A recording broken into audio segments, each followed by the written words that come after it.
The night I called Mr. Harlow, I was sitting on the bathroom floor with the door locked and the faucet running so he couldn't hear me crying.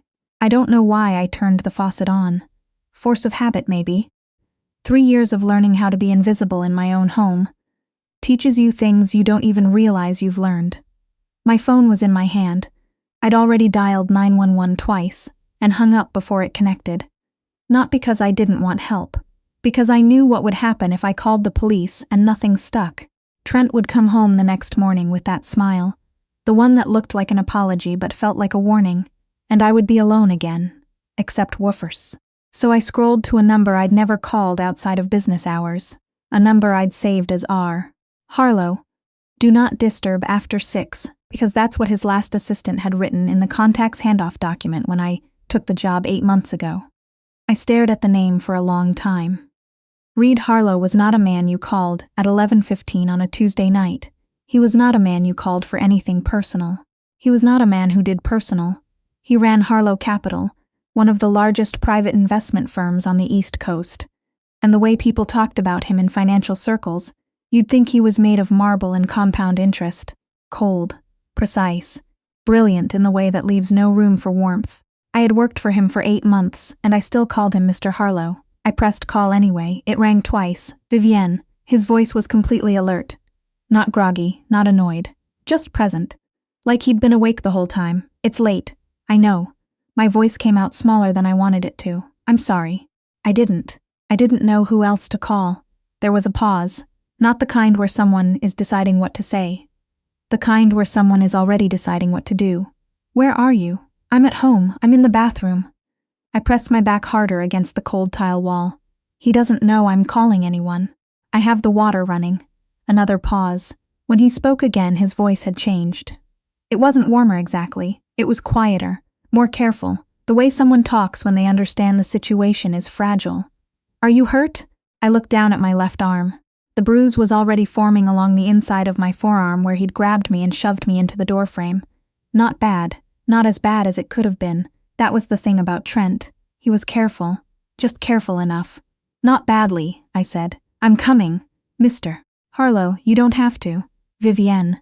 Just my name. That was all. But the way he said it stopped me completely. Unlock the front door and stay in the bathroom until I text you. Do you understand? I understood.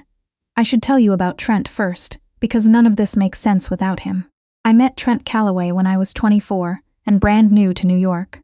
I'd moved up from Charlotte on a wing and a prayer, and an entry-level finance job that paid just enough to split a 2-bedroom in Astoria with a stranger from Craigslist. Trent was charming in that specific way that feels like being chosen. Like out of everyone in the room, he'd looked at you and decided you were worth his time.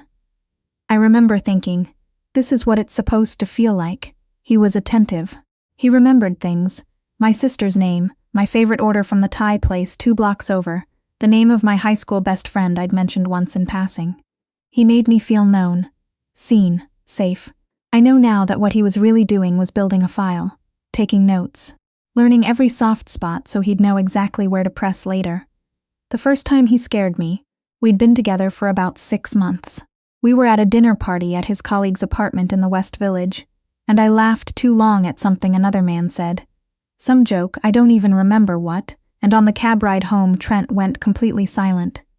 Not the comfortable kind, the airless kind, like all the oxygen had been quietly removed from the vehicle.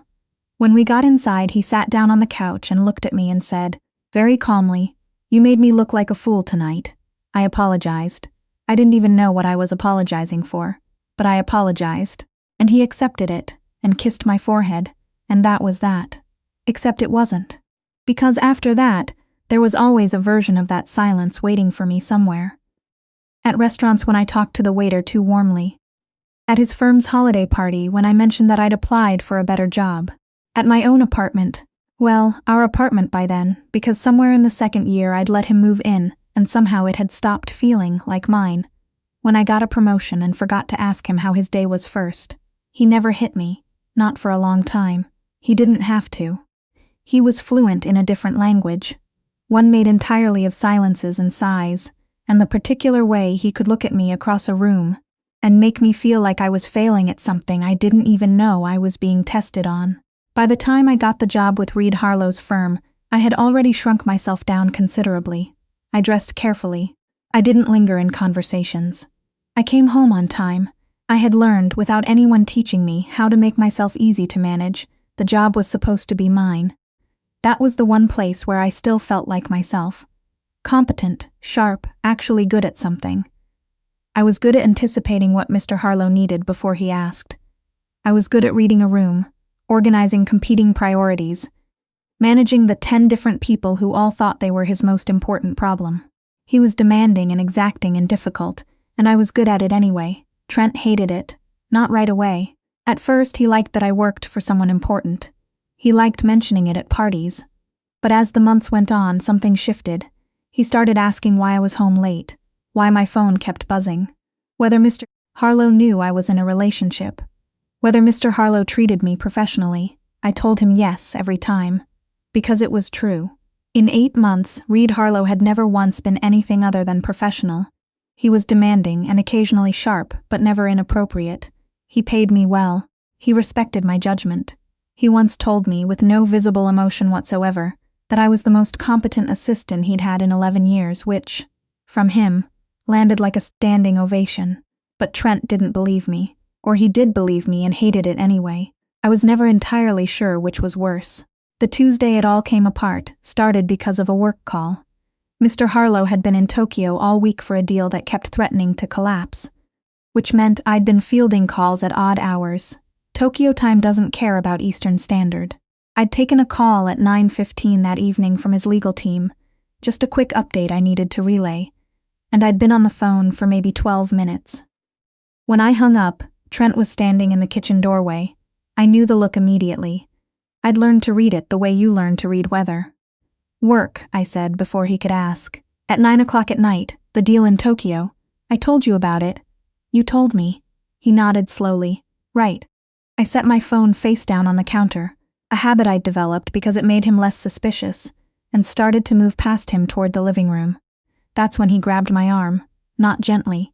His fingers wrapped around my forearm like something snapping shut, and he turned me back around and shoved me into the doorframe hard enough that my shoulder hit the wood, and my vision went white for a second. Stop lying to me, he said. Quiet, almost conversational. I didn't say anything. I'd learned that too. That words just gave him more material. He let go, stepped back, ran a hand over his face like he was the one who'd been through something. I'm going for a walk, he said, and he left. I stood there for a moment. Then I walked to the bathroom, turned on the faucet, sat down on the floor, and called Reed Harlow. He got there in 22 minutes. I know because I watched the minutes on my phone. I was still on the bathroom floor, and I had stopped crying somewhere around minute 8, which felt like progress, when my phone buzzed with a text. Outside, front door is open. You're safe. I stood up, looked at myself in the mirror for a second, and then walked out. He was standing in my living room in dark slacks and a white dress shirt with the collar unbuttoned, which was the most undone I had ever seen him. He looked around the apartment once, quick, methodical, the way he looked at a presentation before a meeting, and then he looked at me. His expression didn't change. That was something I'd come to understand about Reed Harlow. His face rarely announced what he was thinking, but his eyes did something when he looked at my arm, a tightening, a stillness that was somehow louder than anger. Where is he? He asked. He went for a walk. I don't know when he'll be back. He nodded. Then we have time. Pack what you need for a week. We can come back for the rest later. I blinked. Mr. Harlow, Reed. He said it simply, like a correction that had been waiting a while. Pack a bag, Vivienne. I packed a bag. I don't think I fully understood what was happening while I was doing it.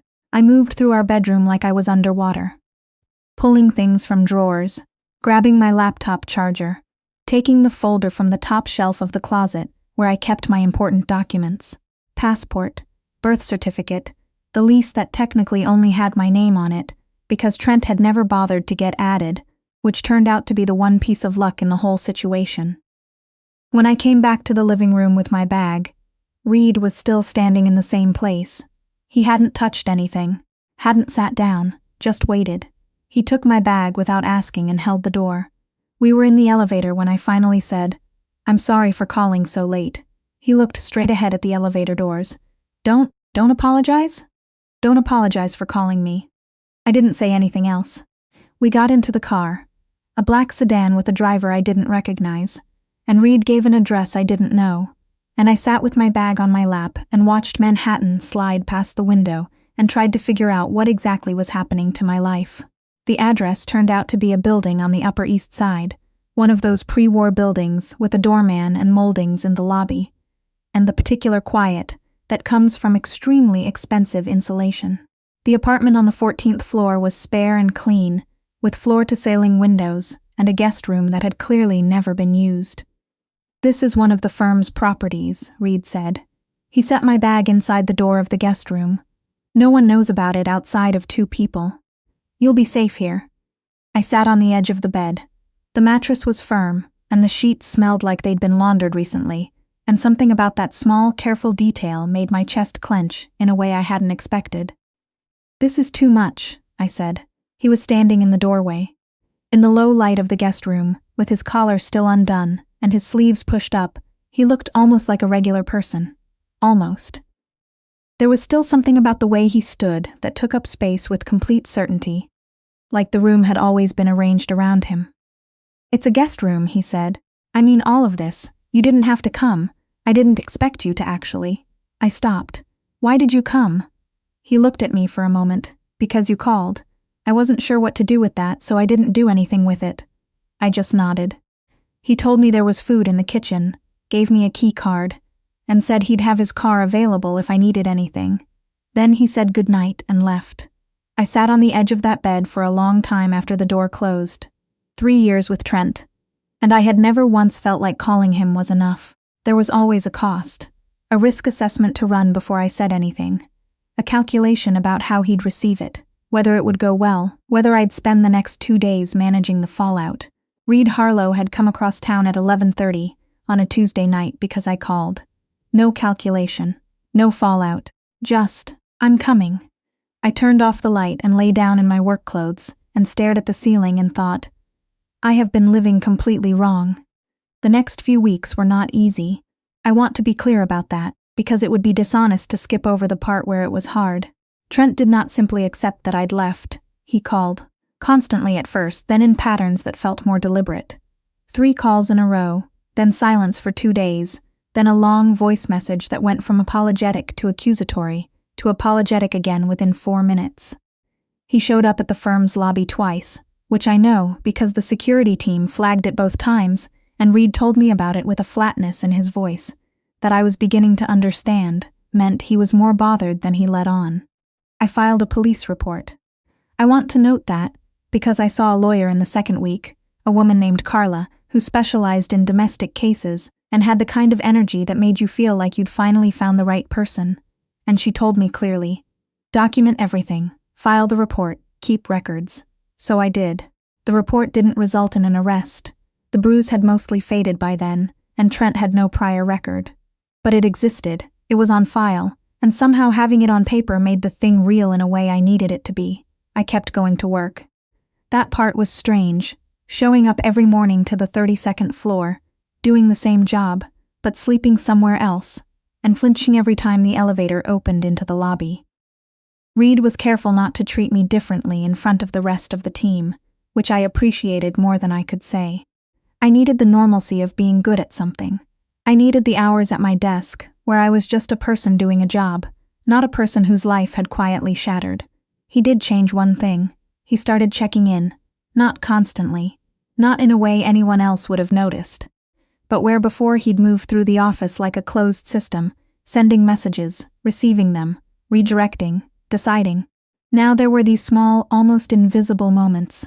He'd set a coffee on my desk without being asked. He'd pause on his way to a meeting and say quietly, "How are you doing today?" Not the social kind of "how are you," the actual kind, the kind that waited for an answer. I started calling him Reed around the 3rd week. It happened by accident the first time. I was in the middle of a sentence and his first name just came out, and we both paused for half a second, and then I kept going and he didn't correct me, and after that it stayed. He called me Viv. I don't know when that started exactly. I just noticed one morning that it had, and I noticed the way something settled in my chest when he said it, Something small and warm that I told myself firmly was just relief at being treated like a human being. Just that, nothing more. I was still healing, I knew that. I was still untangling 3 years of learned smallness, still catching myself calculating before I spoke, still waking up at 3 a.m. with my heart hammering for no reason I could name. One afternoon, about 5 weeks in, Reed called me into his office and closed the door. I felt the old reflex, a quick scan for what I might have done wrong, what was coming, and then caught myself doing it and made myself breathe. He was standing at his desk, not sitting. He had a folder in his hand that he set down without opening. "The lease situation," he said. "Have you decided what you want to do?" I'd told him, briefly, that my name was the only one on the apartment lease. "I'd like to keep it," I said. "It's a good apartment and it's mine, and I don't see why I should be the one to leave."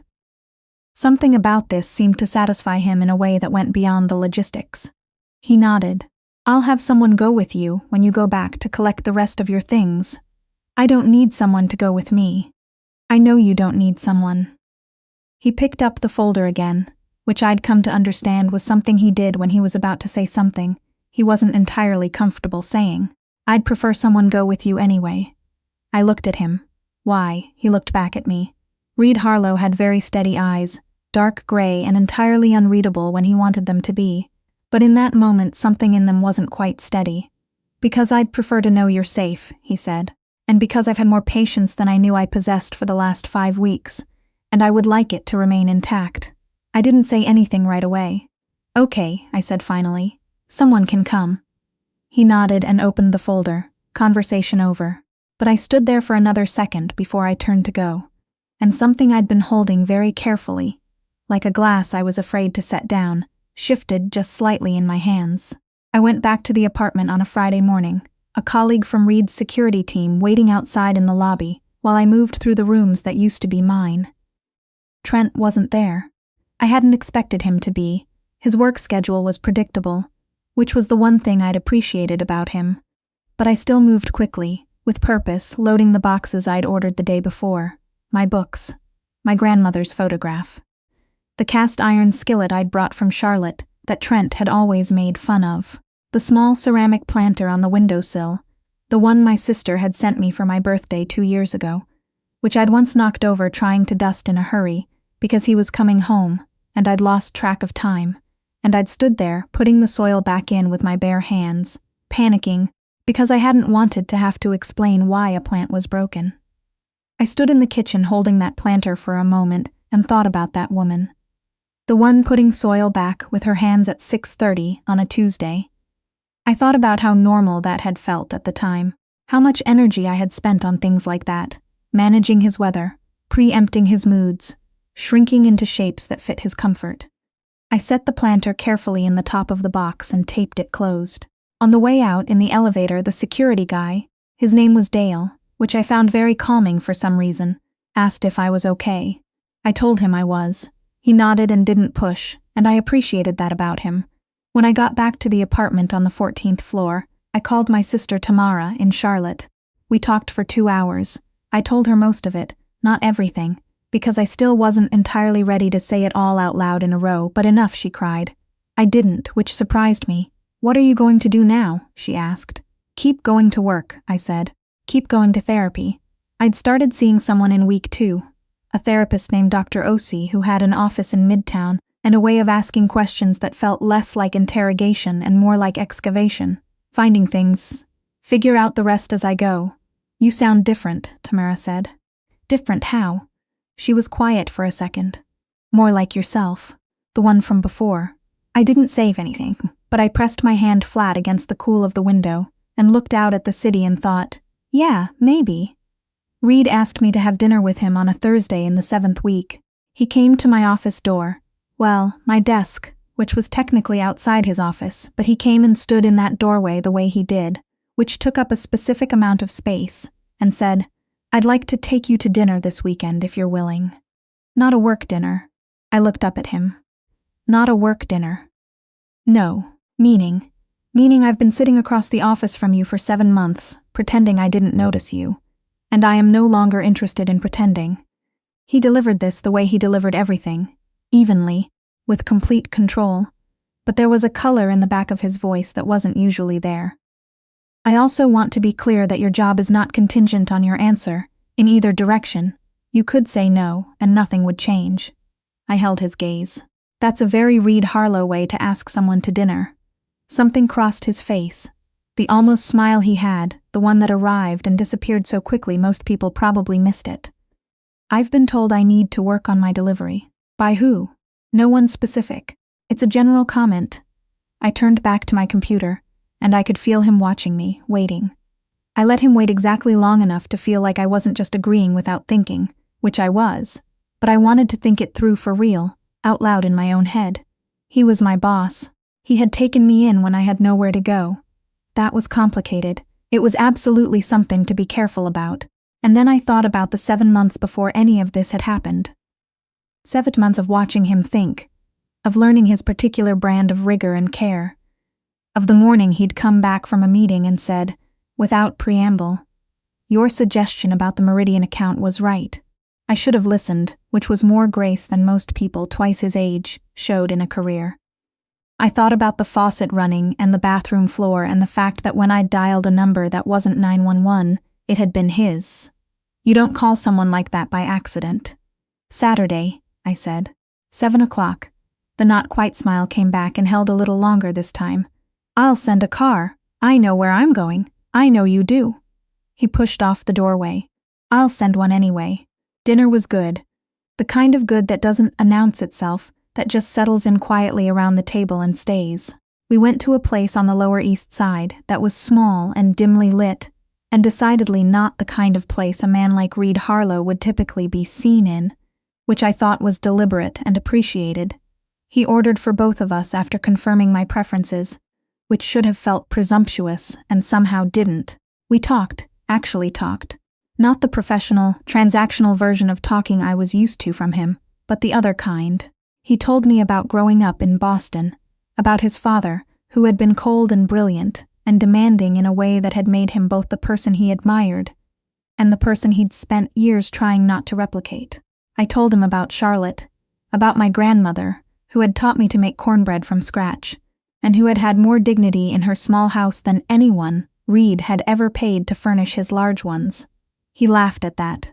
A real laugh, not the managed chuckle I'd heard in client meetings, but an actual one, sudden and slightly surprised, and it changed his whole face for a second. I thought, oh, this is trouble. Not bad trouble, just trouble. On the walk back, I'd insisted on walking at least part of the way, and he'd agreed without protest, which I noticed. He said quietly, I want you to know that I don't take any of this lightly, what you've been through and what I'm asking. I kept walking. I know, I'm not always easy to be around. I know that too, and I can be. He paused in the specific way I'd come to understand meant he was finding the right word, the precise one. Controlling isn't quite right. Exacting. I have opinions about how things should be done. Raid. I stopped walking and turned to face him. The streetlight was catching the side of his face, and the city was loud around us the way it always was, and I looked at him very directly and said, You came when I called. That's not nothing. That's actually most of what matters to me. He looked at me for a long moment. I'd come again, he said. Anytime. Always. I believed him. That was the thing. I actually believed him, without calculation, without running the risk assessment. I just looked at him on a sidewalk on the Lower East Side at 9 o'clock on a Saturday night, and believed him completely. I know, I said.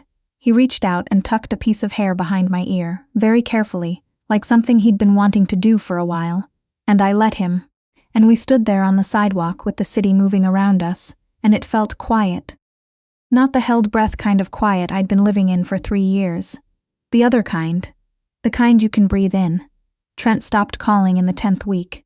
Completely, all at once, which was actually more unsettling than the calls had been, because I spent 3 days waiting for what came next. What came next was nothing.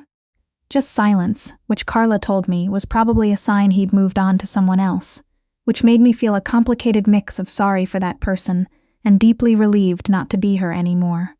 I moved back into my apartment in week 11, fully properly, my boxes unpacked, my grandmother's photograph on the shelf, the cast-iron skillet back in the cabinet where it belonged.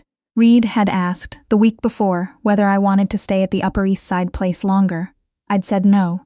He hadn't pushed. "But you'll call if you need to," he said. And then, before I could say I wouldn't need to, he looked at me steadily and said, "It's not a question, Viv." I rolled my eyes. "Yes, I'll call. Good."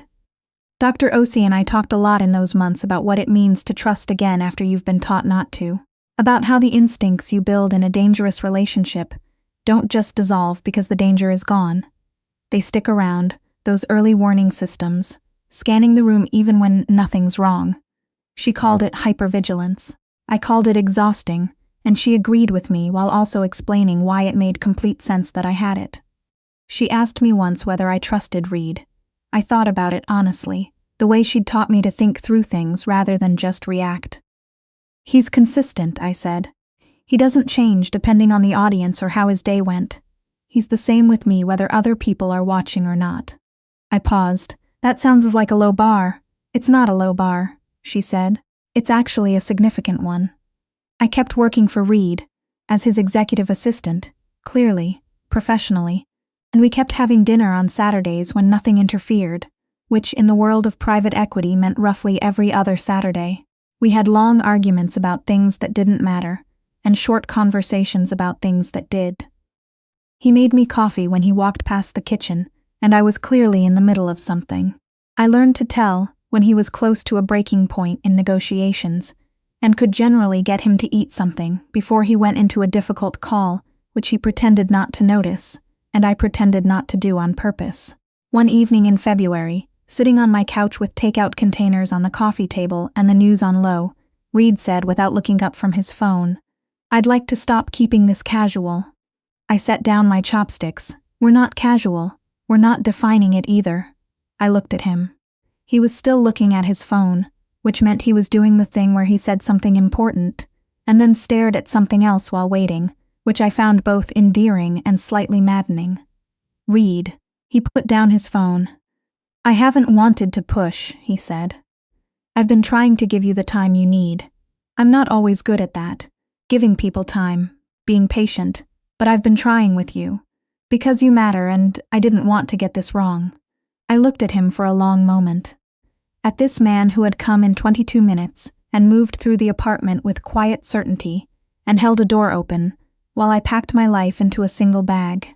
This man who had learned how I took my coffee and argued with me about fiscal policy and used exacting as a self-descriptor and meant it as a warning, when really all it meant was that he cared how things turned out. "You haven't gotten it wrong," I said. "I want to be sure, I know." I reached over and put my hand over his, and he turned his hand over under mine with that careful, deliberate quality he brought to everything. "Raid, I called you first. Out of everyone. I called you." He looked at our hands. Then at me. "That means something," I said. "It means everything, actually." He was quiet for a long moment. Outside my window the city was its usual loud, indifferent self, all lights and sirens, and the distant rhythm of traffic that never really stopped. Inside it was just us and the cooling takeout and the truth that had been sitting between us since a Tuesday night in October, when I'd turned on a faucet and hoped. "Stay," he said. Just that. His voice wasn't the professional voice or the careful voice. It was just his voice, the one under all of it. Not just tonight, I mean, stay. I thought about the woman on the bathroom floor. I thought about shrinking, about learned smallness, about the long, slow work of learning how to take up space again. I thought about Tamara saying, "More like yourself and doctor." Osi asking about trust and the cast iron skillet and standing in that kitchen with my hands in the dirt. I thought about how I was different now. Not unbroken. I wasn't going to pretend there were no pieces still on the floor, but upright, choosing, present. "Yeah," I said. "Okay." His hand closed around mine, steady and certain, and for the first time in a long time I didn't run a risk assessment. I just let it be good.